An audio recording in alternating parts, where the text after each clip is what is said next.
নতুন ধারাবাহিকটার দুর্নীতি থাকবে না।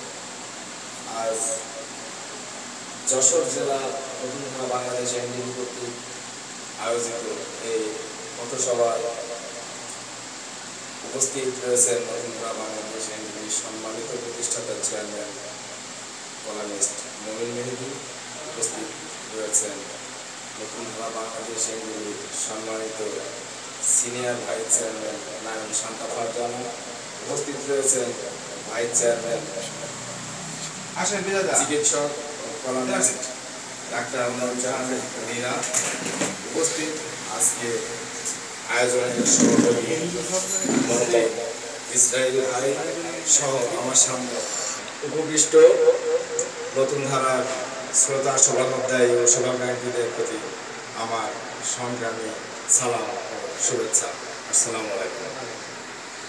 আজকে যে বিষয়টি নিয়ে নতুন ধারা বাংলাদেশ এনডিবি যশোরে এই পথসভার আয়োজন করেছে, আপনারা ইতিমধ্যে আমাদের নেতা নেত্রীদের মুখে সবই শুনেছেন। আমি ছোট মানুষ, হয়তো অত সুন্দর করে বলতে পারবো না, তবে এতটুকু বলবো, একটি বিজয় আমরা দেখেছি, আপনারা দেখেছেন 47 বছর পরে স্বাধীনতা নামের যে শব্দটি আমরা আজও ব্যবহার করে চলি, কিন্তু আসলে ভাবার বিষয়, স্বাধীনতার 47 বছর পরেও আমরা আসলে কতটুকু স্বাধীন, আমরা কি ততটুকু স্বাধীন হতে পেরেছি কিনা? যে যতটুকু স্বাধীনতা চেয়েছিল জাতির জনক সর্বশ্রেষ্ঠ বাঙালি বঙ্গবন্ধু শেখ মুজিবুর রহমান, যে একটি সোনার বাংলাদেশের স্বপ্ন দেখেছিল, একটি ছবি এঁকেছিল, আমরা নামে মাত্র সেই স্বাধীনতা পেয়েছি। আসলে আমরা ততটুকু স্বাধীনতা আমি মনে করি, আমি বলি আমি স্বাধীন সার্বভৌমত্ব একটি রাষ্ট্রের নাগরিক, অথচ আমার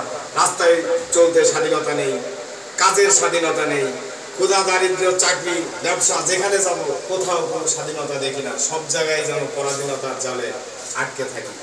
আর ঠিক এই পরাধীনতার বেড়াজালকে ভেঙে চুরে চুরমার করে একটি সত্যিকারের সমৃদ্ধ বাংলাদেশ গড়ার প্রত্যয় নিয়ে এগিয়ে চলা নতুন ধারা বাংলাদেশ এনডিবির সাথে কাজ করতে গিয়ে আপনাদেরকে সাথে পেয়েছি। এটা আমার জীবনের সবচেয়ে বড় আনন্দের বিষয় যে আপনাদের মতো মেহনতি সাধারণ মানুষ আজকে এই নতুন ধারার ডাকে সাড়া দিয়েছে, ইসরায়েল ভাইয়ের ডাকে সাড়া দিয়েছে।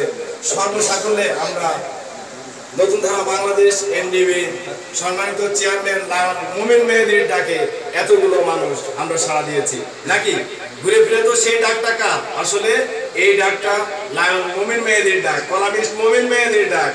সেই ডাকে ইসরায়েল ভাই, সেই ডাকে লায়ন শান্তা ফারজানা, সেই ডাকে ডাক্তার নুরজাহান মীরা, সেই ডাকে আমি মনির জামান, সেই ডাকে আজ আপনারা এতগুলো মানুষ একত্রিত হতে পেরেছেন। যে কথাটি বলবো, যে আমাদের সিনিয়র ভাইস চেয়ারম্যান বলেছেন যে আমরা স্বাধীনতা শব্দ পেয়েছি, কিন্তু কাঁটাতাড়ে ফেলানির লাশও পেয়েছি। আমরা এমন একটি বাংলাদেশ চাই যে বাংলাদেশে আর থাকবে না কোনো কাঁটাতাড়ের বেড়ায় ফেলানির লাশ, থাকবে না কোনো কণিকার খাবারের অভাবে আত্মহত্যা। কিছুদিন আগে আমরা থাকি নারায়ণগঞ্জে, সেখানে দেখেছি মা ও সন্তান, দুটি সন্তান ও একটি মা, তার সংসারের অভাবের তাড়নায় সেই দুটি সন্তানকে সে মা বাসা থেকে বের করে নিয়ে নিজে ট্রেনের নিচে আত্মহত্যা করেছে, আর সন্তান দুটোকে ট্রেনের নিচে ধাক্কা দিয়ে ফেলেছে। কিন্তু আল্লাহর অসীম কৃপায় সন্তানটি যদিও বেঁচে গিয়েছে, কিন্তু মা আর এক সন্তান, মা সাথে সাথে মারা গিয়েছে, এক সন্তান আছেন। তো উনি আসলে যে জিনিসটা করেছে, যে ক্ষুধার তাড়নায় কিন্তু এটা করেছে। আর এই সব দৃষ্টান্ত থেকে নতুন ধারা বাংলাদেশ এনডিবি শিক্ষা নেবে এবং সামনের দিকে তাদের পথযাত্রা স্লোগান, যে নতুন ধারা বাংলাদেশ এনডিবি বাংলাদেশের বিভিন্ন সময় আপনার সবান্ধব আন্দোলনে নিবেদিত সকল জাতীয় বীরদের প্রতি যথাযথ সম্মান প্রদর্শনের মধ্য দিয়ে একটি ক্ষুধা, দারিদ্র্য, দুর্নীতি, খুন, গুম, সন্ত্রাস